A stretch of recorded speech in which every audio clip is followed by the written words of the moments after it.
Mas yendo por el camino, aconteció que al llegar cerca de Damasco, repentinamente le rodeó un resplandor de luz del cielo. Y cayendo a tierra, oyó una voz que decía: Saulo, Saulo, ¿por qué me persigues? Él dijo: ¿quién eres, Señor? Y él le dijo: yo soy Jesús, a quien tú persigues. Dura cosa te es dar coces contra el aguijón.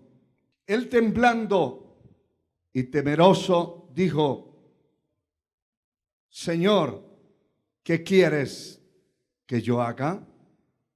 Y el Señor le dijo: levántate y entra en la ciudad, y se te dirá lo que debes hacer.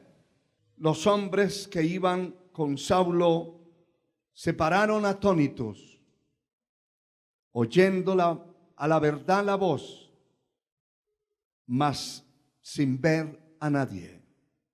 Y ahí mismo leemos el capítulo 22 y encontramos el contexto de esta palabra. Ya este hombre de Dios está testificando en esta parte de la Escritura lo que le sucedió en su propia vida. Capítulo 22, versículo 6. Pero aconteció que yendo yo y al llegar cerca de Damasco, como a mediodía, de repente me rodeó mucha luz del cielo, y caí al suelo y oí una voz que me decía: Saulo, Saulo, ¿por qué me persigues? Yo entonces respondí: ¿quién eres, Señor? Y me dijo: yo soy Jesús de Nazaret, a quien tú persigues. Y los que estaban conmigo vieron a la verdad la luz y se espantaron, pero no entendieron la voz del que hablaba conmigo. Quiero hablarles acerca del tema testigos de experiencias propias. Un testigo es la persona que está presente en un acto o acción. Nadie puede ser un testigo que no ha visto, que no ha oído, que no ha sentido. Cuando alguien va a donde un médico porque está enfermo, el médico no es un adivino. La persona tiene que decirle: soy testigo que me está doliendo desde hace 3 días tal parte del cuerpo. Eso es ser testigo. Está sintiendo algo. Otro no lo siente. Pero la persona que tiene esa dolencia sabe que así es. Un testigo es alguien que vio, que presenció algo. Usted es testigo de lo que aquí pasa. Aquí hay muchos testigos. Y usted puede testificar afuera a quien le pregunte lo que aquí pasó o lo que aquí pasa. Porque está viendo y está escuchando. Debe ser testigo de una acción también. Hay testigos que no directamente pueden ser contratados para testificar. Sencillamente iban pasando por la calle y vieron que un carro golpeó a otro y se quedan viendo, y ese es un testigo. Él vio. Todo cristiano, hermano, todo cristiano debe ser marcado. Y no le hablo de una marca superficial, ni le hablo de la marca de la bestia tampoco. Nosotros somos sellados por el poder del Espíritu Santo. Pero cada cristiano debe ser marcado por un impacto de parte de Dios que sacuda la estructura de su vida, que produzca dentro de esa persona convicciones firmes, claras, que pueda producir una experiencia personal. Qué difícil es hacer orar al que no quiere orar. ¿Y por qué no quiere orar? Porque no siente nada. Usted le puede estar ahí encima y hasta darle con un palo por la espalda y no ora porque no siente. Qué difícil es hacer alabar a alguien que alabe a Dios cuando no siente. La persona no ha tenido una experiencia y no lo puede hacer. No es porque no quiera, es que no puede. Hay gente que dice, aquel no quiere alabar a Dios. No es que no quiera. Quiere, pero no puede. ¿Y sabe por qué? Porque si está cautivo, no puede. No puede. La persona donde está el Espíritu de Dios es donde está la libertad. Si usted tiene el Espíritu de Dios, no necesita nadie decirle que ore. No se queda dormido orando. No se queda allí arrinconado, pasando y perdiendo el tiempo. Ora, alaba, sin decirle alaba. ¿Por qué? Porque tiene una experiencia. Siente en su vida. Tiene la libertad de los hijos de Dios. Porque los hijos de Dios somos libres. Somos libres. ¿Cuántos son libres aquí, hermano? Usted es libre por la sangre de Cristo. Es libre por la palabra que se establece en su vida.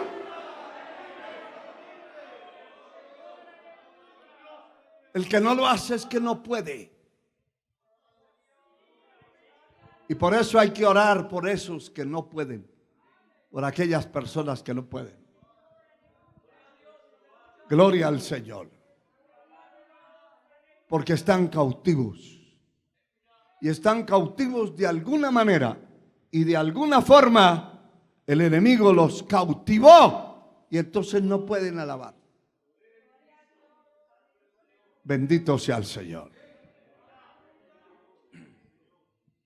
Esa experiencia, hermano, de parte de Dios, tiene que marcarlo para toda la vida. Tiene que haber algo. Si alguien mete las manos al fuego y se le quemaron los dedos, se le quemó esa mano, pueden pasar los años que pasen, pero no se va a olvidar de esa experiencia. Para él fue una experiencia. Y hay experiencias espirituales que nos han marcado para toda la vida. A Dios sea la gloria. La palabra que leímos nos habla de este hombre que era un perseguidor de la iglesia porque no entendía ni sabía, era un ignorante de las cosas santas y específicamente ignoraba quién era ese Jesús de Nazaret. ¿Quién es?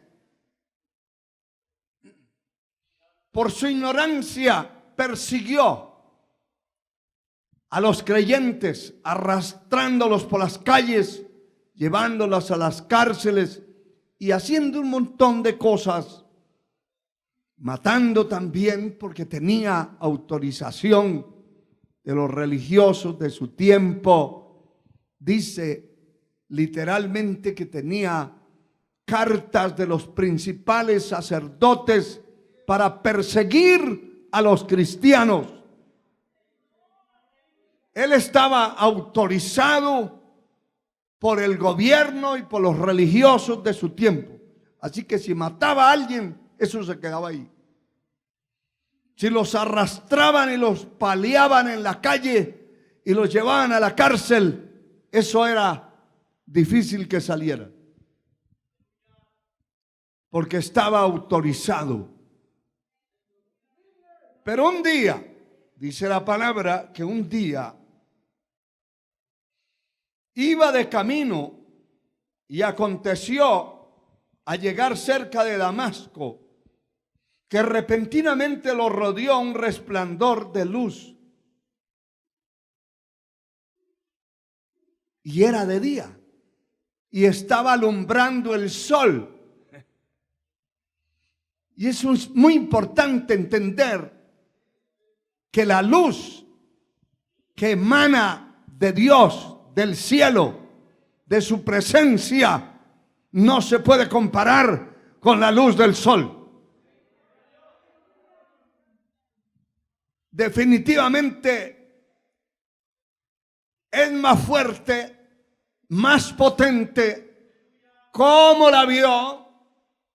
¿Cómo puedo yo ver una luz en pleno día con el sol alumbrando y que haya otra luz que sobrepase el poder, la fuerza? Esto es lo que él está contando.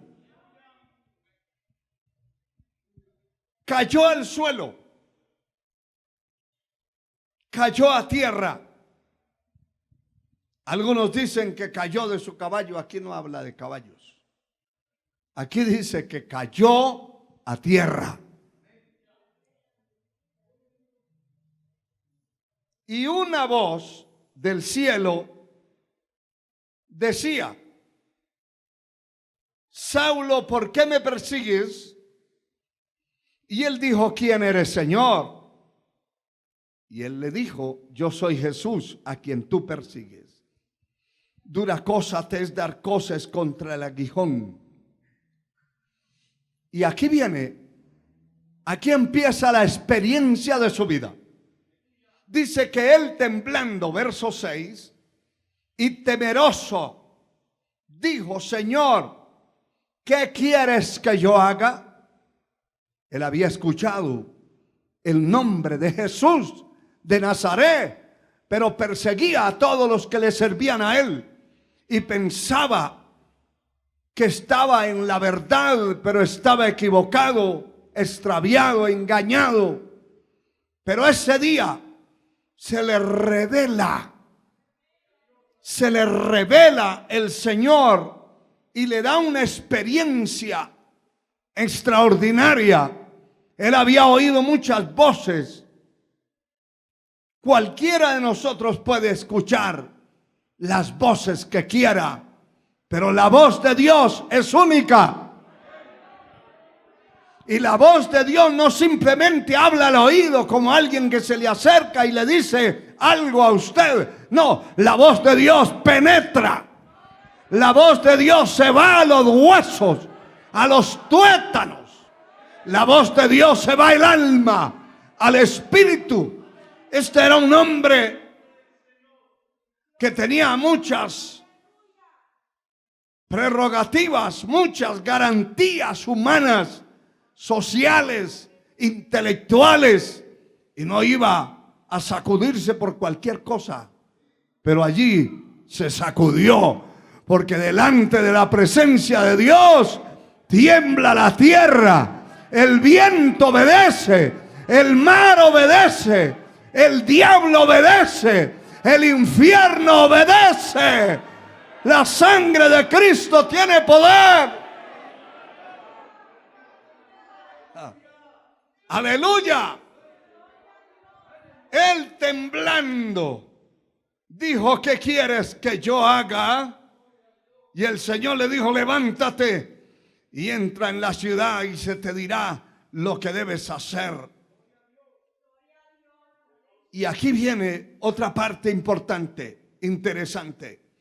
Los hombres que iban con Saulo, porque no andaba solo, era una comisión delegada para destruir, para arrasar con los creyentes, poder en la sangre de Cristo. Pero esos hombres que iban con él se pararon atónitos, aterrados, oyendo a la verdad la voz, mas sin ver a nadie. Y aquí en los versos que leímos del capítulo 22,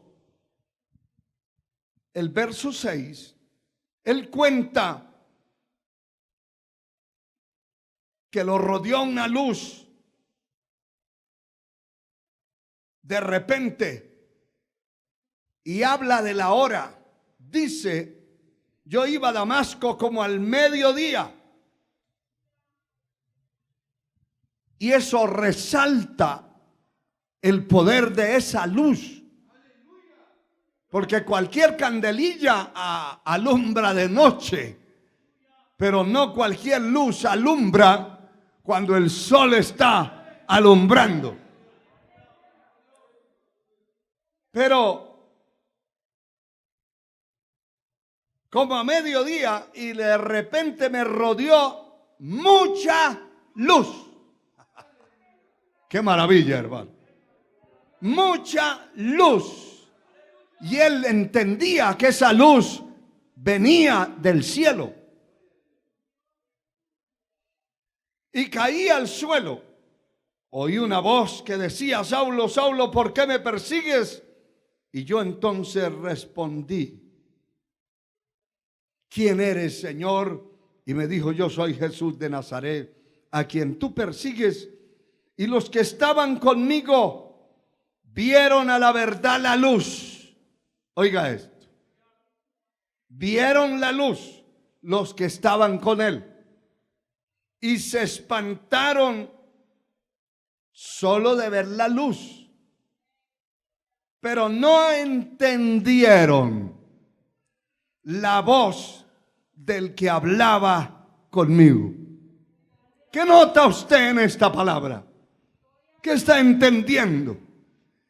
Que usted puede estar en medio de una multitud, y si Dios le habló a usted mientras ora, mientras oye la palabra, porque Dios le está hablando ya. Dios ya nos está hablando. Pero hay gente que puede estar al lado suyo y no entiende. Porque mientras la persona no abra el corazón y no sea el propósito de Dios para hablar a esa persona, en ese momento nada va a entender. Hay gente que oyen los ruidos y ven las luces y ven todo, pero no entienden nada. Aquí dice que ellos oyeron, vieron la luz y se espantaron, pero no entendieron la voz del que hablaba conmigo. Esa experiencia era exclusiva para él, a él. Hay ocasiones, hermano, que Dios tiene un propósito con una persona y puede hablarle a todos, pero el que entendió fue él. Yo no sé si usted ha tenido la experiencia de estar oyendo un mensaje y ha oído y puede ya oír una hora o más y todo está normal. Pero de repente hay una frase, hay una palabra, que esa palabra o esa frase es la que su alma necesitaba. O ha estado orando por una respuesta, pidiendo a Dios una respuesta. Si ha estado usted orando a Dios y pidiendo a Dios una respuesta, es a usted que Dios le va a hablar. La otra persona está al lado suyo, o puede estar rodeado de personas y no entendieron nada, pero usted sí entendió. Y sale diciendo: Dios me habló, Dios me confirmó. Y el otro dice: pero yo no entendí nada, pero yo sí lo entendí. Yo sí, era para mí. Por eso hay gente que dice: Dios me habló a mí. Esa palabra era para mí. Para mí. Alabado sea Dios. Esa palabra era para mí. Eso es muy importante, hermano. Muy importante. Que entendamos y que le pidamos a Dios que nos hable. Tenemos que pedirle al Señor que nos hable. Y pedirle al Señor: ¿qué quiere que yo haga? ¿Qué quiere que yo haga? Y Dios le va a hablar. Dios le va a decir: esto es lo que yo quiero que usted haga.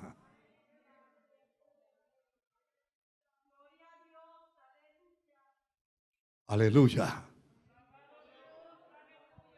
Esto es lo que quiero lo que yo quiero que usted haga. Lo que yo quiero, dice el Señor, que usted entienda. Porque mientras la persona no entienda, no tenga una experiencia personal en su vida, será una carretilla.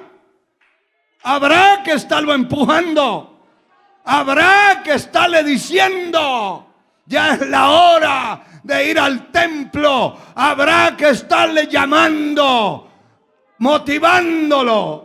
Hay gente que se ofende porque nadie los llama por teléfono. Pero el que tiene una experiencia con Dios, si lo llaman bien y si no lo llaman bien, no lo necesita. Es que no lo necesita. Porque tiene una experiencia. Pero el que no, hay que estar bregando con él. Desde mandarlo a bañarse. Ya se bañó, ya es tarde, ya es la hora. Y esa es una batalla de todo el tiempo. Alabado sea Dios. Alabado sea Dios.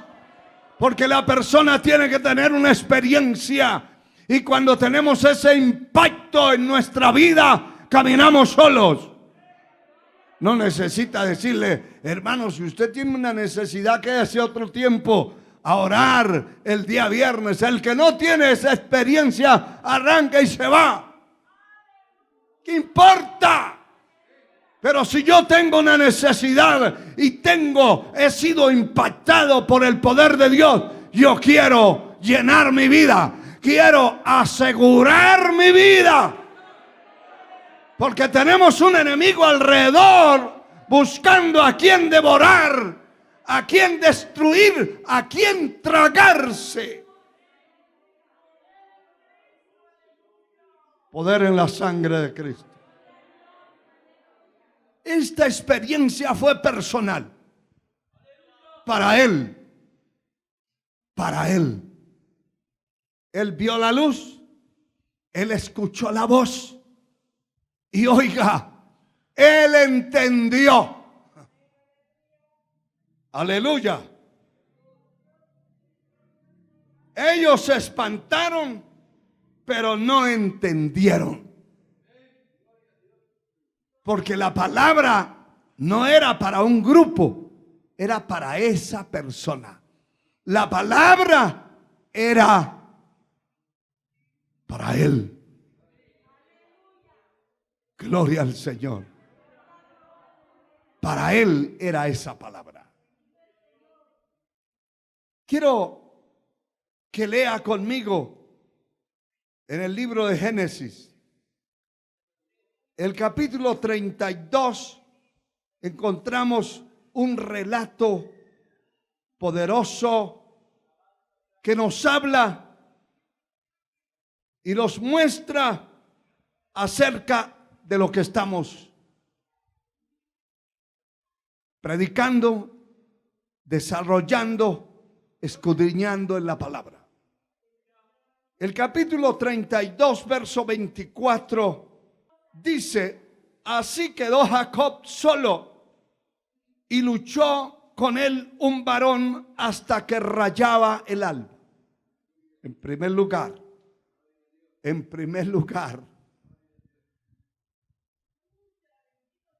cuando alguien necesita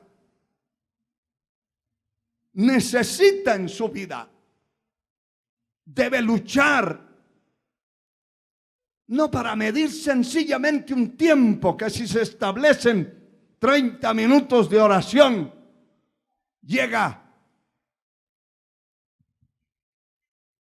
5 minutos después o 10 minutos después y ya no son 30, sino son 20.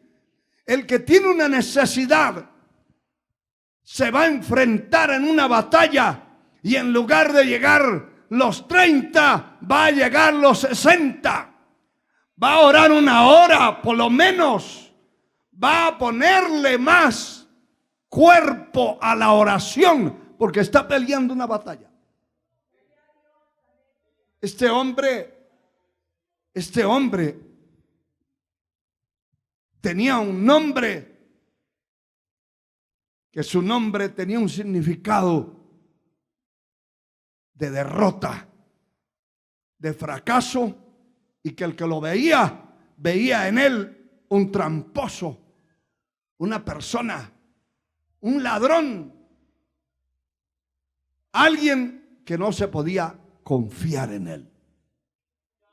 Y él lo sabía y estaba arrastrando eso. Alabado sea Dios. Y tenía una situación con su propio hermano que le había anunciado que lo iba a eliminar en su momento. Y llegó el tiempo de encontrarse y aquel hombre estaba asustado